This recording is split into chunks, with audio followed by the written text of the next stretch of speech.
খবর বাংলা সংবাদ। 15ই আগস্ট মধ্যরাতের ছবিটা যেন ঠিক আজকে রাতে আবার ধরা পড়ছে। এই মুহূর্তে ঘড়ির কাঁটায় 11টা বেজে 10 মিনিট এবং রাত দখলের দাবিতে পথে নেমেছে বেহালাবাসী। আমরা জানি আজকে দিকে দিকে আরজিকর কাণ্ডে যে নৃশংস ধর্ষণ এবং হত্যাকাণ্ড, সেই কাণ্ডের প্রতিবাদে দোষীদের শাস্তির দাবিতে, ফাঁসির দাবিতে এই শখের বাজার মোড় শুধু নয়, বেহালার বিভিন্ন প্রান্ত এছাড়াও রাজ্যের গোটা রাজ্য জুড়ে কিন্তু এই প্রতিবাদ আজকে ছড়িয়ে পড়েছে।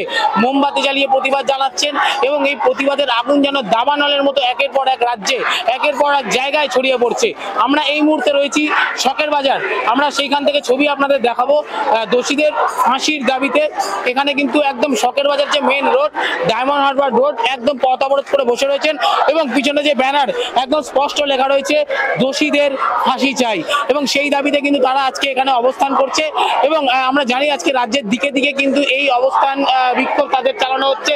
আমি দেখাতে বলবো যে কার্যত উই ওয়ান্ট জাস্টিস, এই একটাই তাদের স্লোগান। এবং সাধারণ মানুষ কিন্তু এরা কোনো রাজনৈতিক দল, রাজনৈতিক পতাকাকে ঘিরে নয়, সম্পূর্ণ সাধারণ মানুষের দিক থেকে কিন্তু তাদের এই আন্দোলন। আমরা কথা বলবো যারা এই অবস্থানে রয়েছে, তাদের সাথে। আজকে আপনাদের এই অবস্থান মূলত আপনারা যে আশায় ছিলেন যে সুপ্রিম কোর্ট বিষয়টা দেখছে, কিন্তু আগামীকাল শুনানি, সেটাকে বাতিল করা হয়েছে, শুনানি হচ্ছে না, আশাহত হলেন? অবশ্যই আমরা আশাহত হচ্ছি, কারণ এরকম আমরা ধারণাই করতে পারিনি সুপ্রিম কোর্টের কাছ থেকে এরকম কোনো কিছু আমরা দেখতেই পারিনি, মানে আমরা ভাবতেই পারছি না যে এরকম কিছু হতে পারে। কিন্তু এটা আমরা বিশ্বাস রাখি সুপ্রিম কোর্টের ওপরে যে আমরা অবশ্যই নিশ্চয়ই ওনারা কোনো সুবিচার আমরা পাবো, এবং সেই জন্যই আমরা আমাদের সংগ্রাম বা আন্দোলন চালিয়ে যাব।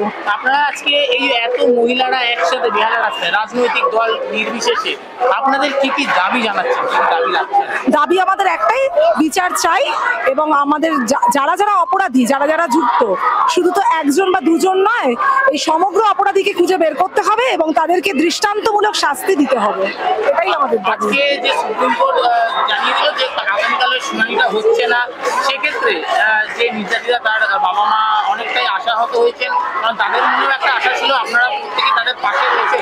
তো সেই জায়গা থেকে কি বলবেন যে আপনাদের এতদিনের আন্দোলন, তারপরে বিচার পাওয়ার একদম দোরগোড়ায় এসে সেই জায়গাটা আজকে আপনাদের আন্দোলন আরো বাড়বে এবং আমাদের ধৈর্যের পরীক্ষা নেওয়া হচ্ছে, কিন্তু আমরা ধৈর্যের বাদ ভাঙবো না, আমরা অবশ্যই সেটা ধৈর্য ধরবো, কিন্তু সুপ্রিম কোর্টকেও সেই জায়গায় আমাদের দাবি মানতে হবে এবং সঠিক ভাবে হবে। হ্যাঁ, আজকে আমাদের সারা রাতেরই কর্মসূচি আছে, আমরা সারা রাতই এখানে থাকছি। হ্যাঁ, অবশ্যই এখানে আমরা একদমই। আমি বলতে চাইবো যে একদম দেখতেই পেলেন আপনারা যে সরাসরি আমরা এই অবস্থানরত যারা রয়েছে তাদের সাথে কথা বললাম। তারা যেমনটা জানাচ্ছে যে সারা রাত, আজকে কার্যত সারা রাত এই রাতের দখল কিন্তু তারা নেবে এবং একদম ডায়মন্ড হারবার রোডের উপরে রাস্তা উপর বসে রয়েছে তারা। সেই ছবিটা আমি একবার ক্যামেরা পার্সন আদিত্য ঘোষ রয়েছে, আমি দেখাতে বলবো।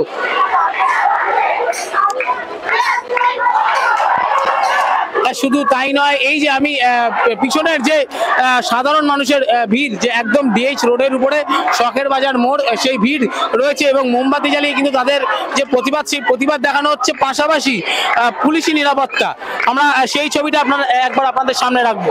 শুধু আন্দোলনই নয়, পুলিশি নিরাপত্তা আমরা দেখেছি এই গত 15ই আগস্ট মধ্যরাত্রে যে ঘটনা ঘটেছিল আরজিকরে হামলা, এবং এই প্রতিবাদ মিছিলের, শান্তিপূর্ণ প্রতিবাদ মিছিলের মধ্যে দিয়ে কিন্তু সেই যে হামলার ঘটনা সেটি ঘটেছিল, এবং সেই ঘটনা কার্যত যাতে দ্বিতীয়বার না ঘটে সেই কারণে পুলিশি নিরাপত্তা একবার দেখাবো, যে পুলিশি নিরাপত্তা এবং কার্যত হাতে লাঠি নিয়ে কিন্তু তারা পুলিশি নিরাপত্তা এখানে দেওয়া হচ্ছে, যাতে কোনো রকম অপ্রীতিকর ঘটনা এড়ানো যেতে পারে। এবং কলকাতা পুলিশের তরফ থেকে কিন্তু এবং যে লোকাল থানা, সেই লোকাল থানাটা কিন্তু সহযোগিতায় আজকে এই যে শখের বাজার মোড় বিক্ষোভ অবস্থান, কিন্তু সাধারণ মানুষের আন্দোলন চলছে।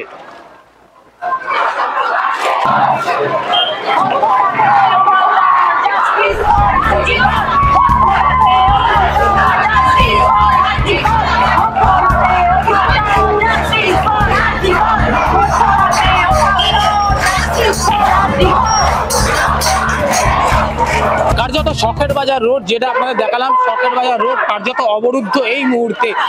বিচারের দাবিতে, বিচারের আশায় আজ পথে সাধারণ মানুষ, সেই ছবি আপনাদের সামনে তুলে ধরলাম।